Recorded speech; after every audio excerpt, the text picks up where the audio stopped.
Greetings, I'm John the Spirit. It's time to make better circuits, and welcome to new Omnifactory Supershorts. I let it run overnight, and by the time I woke up in the morning I had over 300 of both signal and aluminum. Now I have even more. I've also got so much tungsten, and I put a bunch of tungsten steel over here for when I need it, which will be soon.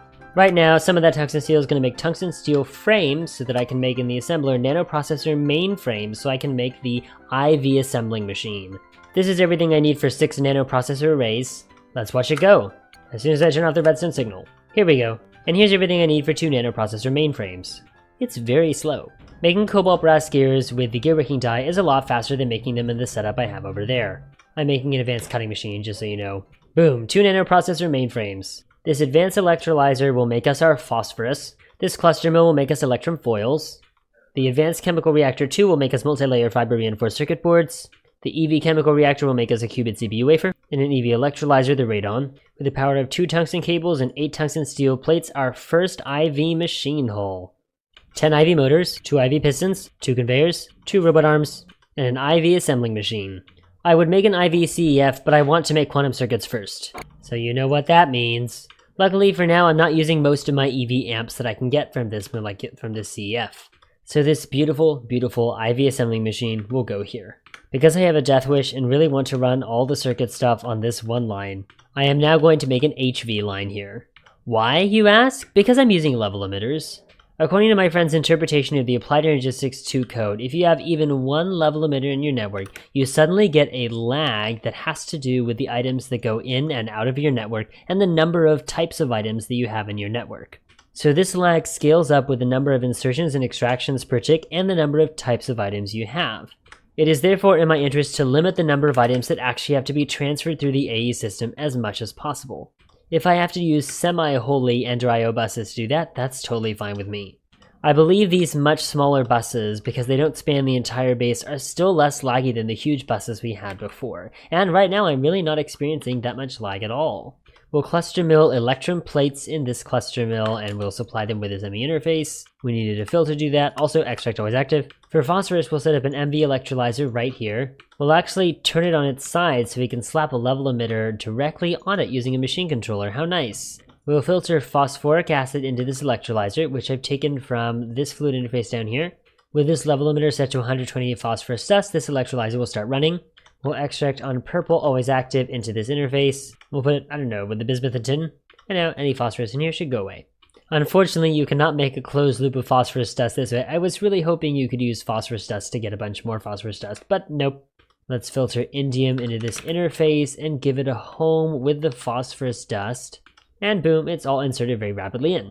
All we have to do now is set up a recipe for InGap, make a crafting card, slap another interface in our handy dandy molecular assembler and shove in our pattern, and put our crafting card in here and set it up soon. Now we'll set up our EV electrolyzer for radon and then for qubit CPU wafers. We'll put radium salt in this ME interface and then set up a relevant filter on this electrolyzer. For now we only need radon for one thing, this chemical reactor, so we'll set it to auto output fluids to the top.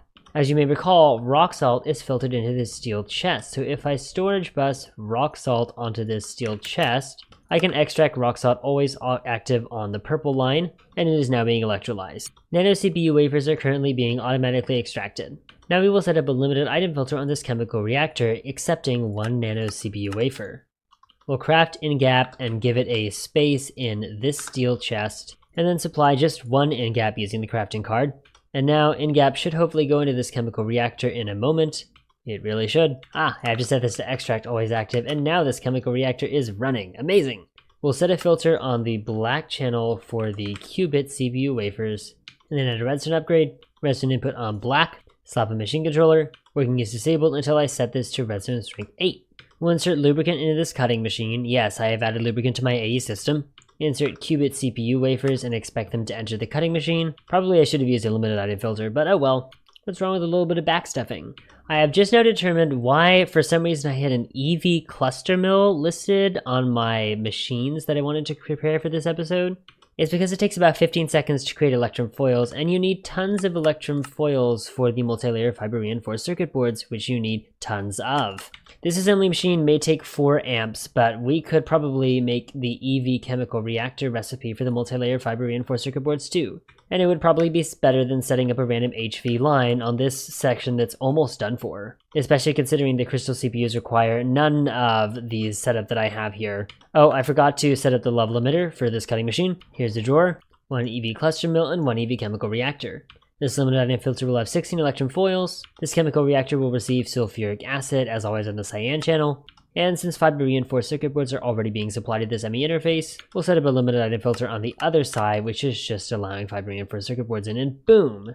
We'll extract these always active on purple. Right now working is disabled because I haven't filled up the level emitter yet. We'll set this to 192, give these two circuit boards a home, and watch them flow.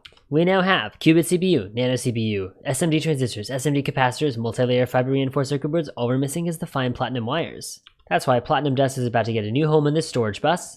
We're running low on space here, particularly for the storage bus, so we'll put our new compacting drawer right here. We'll set up a pattern for platinum wires and fine platinum wires. I meant to go for this amount of platinum wires. We'll stick platinum wires in the drawer that only allows 64 items. Fine platinum wires will get a home with the 512 because we're going to need them for a lot of things other than what we're currently using them for. With qubit CPU wafers, fine platinum wires, and multi-layer fiber reinforced circuit boards stocked in this ME interface, we have everything we need to set up this IV assembling machine. Everything is inserting and we are making our first quantum circuits. Don't knock it, this is like a dream come true. This is the farthest I've ever gotten in an Omnifactory playthrough. Now we just need to make a billion quantum processors, and everything we need for our upcoming nuclear reactor. But we're on our way to victory, I'm telling you now. And by victory, I mean getting a nuclear craft reactor. I'm hoping to get to tank in this playthrough. I don't know if I'll go past it, because just building bigger doesn't appeal to me. If I have the motivation, I'll use logistics pipes to revamp my infrastructure with the help of tank, and passively craft all 10 types of microminers. I think that would be pretty cool, but that would also probably be all. Yay, quest complete! Let's give this quantum circuit a home, set up a machine control on this assembling machine, set up the redstone signal on green, and extract always active on purple. We have done it.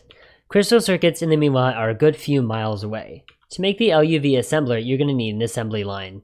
And that's just the beginning of your troubles. We're going to need to make quantum stars and power IC wafers, which are going to require argon from the cryogenic distillation tower.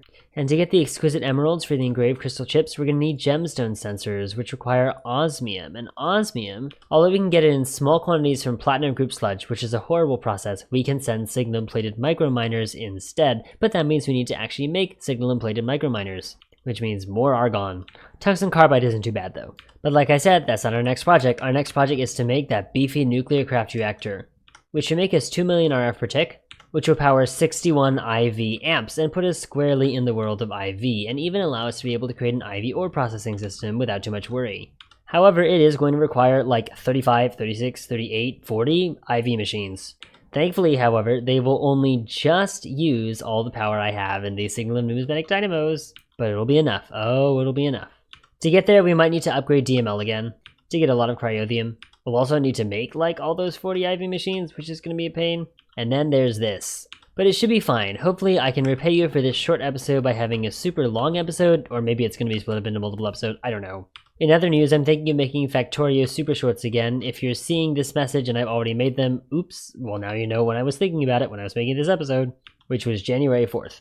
Enough prattling, that's it for today's episode. As always, if you have any feedback, I'd love to hear it, and please leave a like to help me in the algorithm. I think it helps. I hope you enjoyed, and God bless you all.